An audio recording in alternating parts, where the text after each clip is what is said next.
Дорогие друзья, очень часто бывает, что человеку не то сказали или угрожают, или человек пытается выйти из какой-то структуры, организации, да, и там как бы грозятся всякими бедствиями, порчами, всякими там катаклизмами, катастрофами в жизни и прочее. И человек боится, его удерживает эта мысль, что ему что-то могут сделать. Во-первых, хочу вам сказать, что те люди, которые что-либо могут, они делают. И люди, которые что-либо могут, сила дана не отмороженным людям, сила дана сильным личностям, личностям разумным. И если бы ведьмы всем подряд делали порчи, вот представляете, что было бы с нашей землей, да? Для того, чтобы ведьме было позволено это сделать, для того, чтобы она пришла к этому восприятию, к этому понятию, что она может уже сделать, должно пройти определенное время, и ей должны уже так надоедать, чтобы она взялась за это. Согласны? Если ведьма угрожает всем подряд, если она называет себя ведьмой, мол, порчами и прочим, лишь бы от меня не уходили, это уже не ведьма. Так что можете не бояться, не опасаться ничего. Но в любом случае для вашего спокойствия даю вот этот ритуал.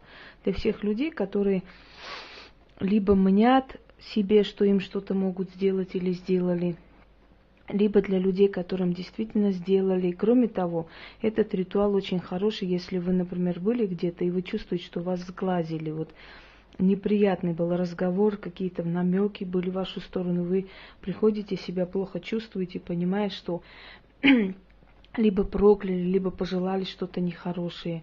Кроме того, этот ритуал очень подходит, когда на улицах к вам таборы подлетают и начинают там погадать, позолоти рученьку, а потом, когда ты не соглашаешься, тебя проклинают за глаза. Если ты испугалась, значит, ты позволила этому проклятию войти в твое энергетическое поле. Потому что испуг, страх, он сразу открывает двери. Да? Для чего некоторые личности, например, постоянно говорят о порчах, о энергетических ударах, о каких-то там возвратах и каких-то, как он там еще, ответках, не знаю, там, откатах. Это психологическое вот такое воздействие, да, и давит на вашу энергетику, на ваш страх.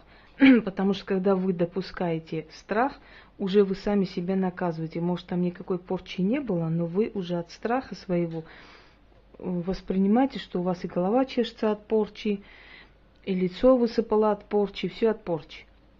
Но есть действительно люди, у которых очень черная энергетика. Например, у цыган на улице для простого человека очень сильная энергетика и очень черная. Поэтому если на улице цыганка прокляла, очень может быть, что это получится. Если, например, вы издевательски сказали, я не призываю там перед ними кланяться, ну, лучше их избегать. Но если вы не боязливый человек, тогда вам чихать. Вы можете повернуться и сказать, все, что сказала, себе забери. И они будут полчаса кружиться и умолять, чтобы ты эти слова обратно забрала.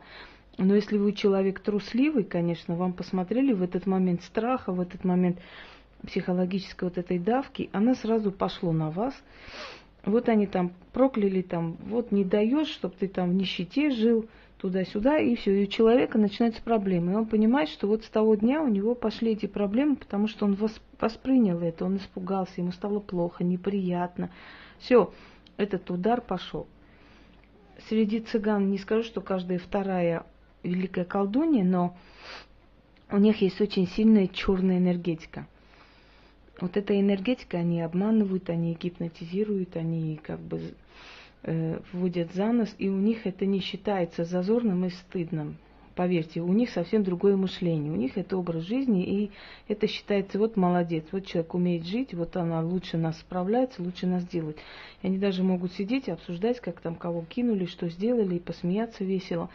Это для вас стыд, срам, неудобно, как так можно. Для них это традиция, обычай, поэтому не удивляйтесь. У каждого народа свое мышление. Итак, это применяется вот в случаях, когда вас запугивают, в случаях, когда вы чувствуете, что вам пожелали плохого, прокляли.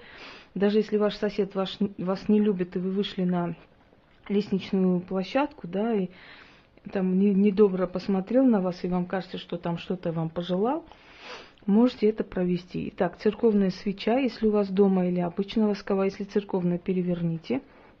И отсюда, значит, отковыряете вот фитиль с обратной стороны, зажгли. Берите цыганскую иглу, она у меня есть, но это не очень большая, вообще лучше, конечно, и побольше можно. Вот. Соль и любая тряпка, любой, как бы, любой платок можно применить. Высыпайте сюда соль, читаем. Читаем 3 раза. Это можно применить всем людям, в принципе. Оно сразу, если вы это сделаете в течение дня, пока вам плохо, это все отдаст обратно. Если, конечно, будете тянуть, это может усугубиться. Итак, изначально объясняю, Гаэна – это луна, это сила, которой поклоняются цыгане, потому что им обратно нужно отдавать их же словами, да, их же понятием, их же силой.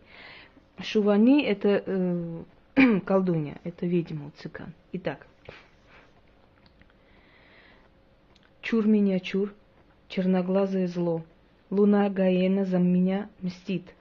Чур меня плоть, чур меня кровь, чур моя живая белая кость. На поле турецком табор стоит, Шувани сидит пред костром. О, Шувани, цыганская мать, Гаэной луной заклинаю, порчу табору возвращаю, дохнуть вашим коням, костру вашему потухнуть, а порче моей обратно лететь, так к табору прилипнуть. Цыганской иглой колю, порчу обратно цыганам отдаю. Чур меня чур, заклято. Вот так сделайте. И говорите. Церковную свечу перевернула, порчу цыганам вернула. Да будет так, заклято. Читаем еще раз. Чур меня чур, черноглазое зло. Луна Гаэна за меня мстит. Чур моя плоть, чур моя кровь, чур моя живая белая кость. На поле турецком табор стоит, Шувани сидит пред костром. О, Шувани, цыганская мать, Гаэной луной заклинаю, порчу табору возвращаю, дохнуть вашим коням, костру вашему погаснуть, а порче моей обратно лететь, да к вашему табору прилипнуть. Цыганской иглой колю, порчу обратно цыганам отдаю. Чур меня чур, заклято.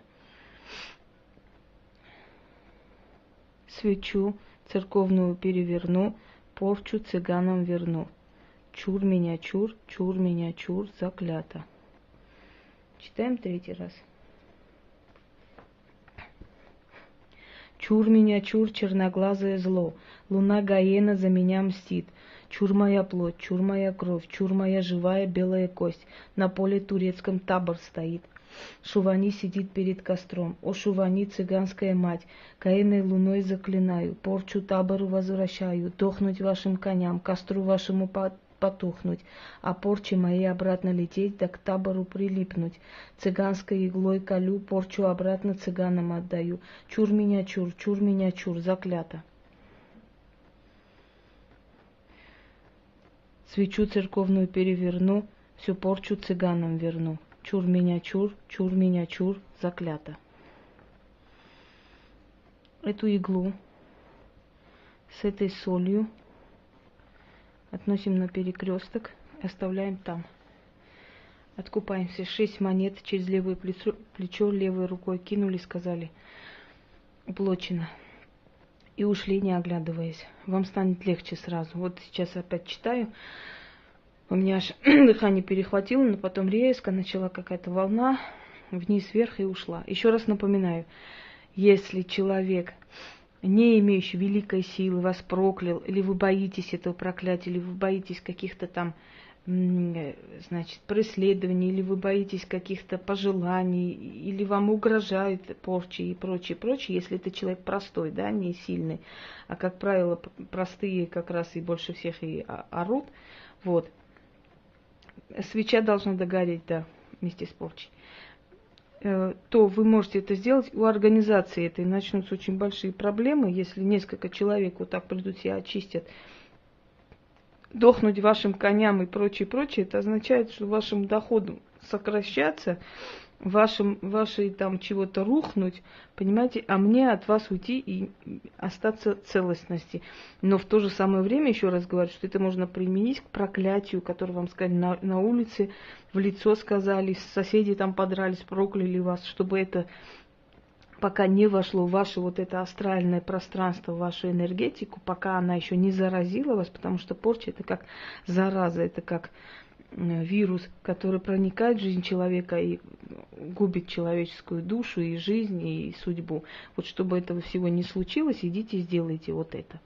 Если тем более вы работаете среди таких людей, или вы находитесь среди таких людей, которые могут вам пожелать или могут грозиться, что сделают вам что-то. Вот и весь сказ. Всем удачи!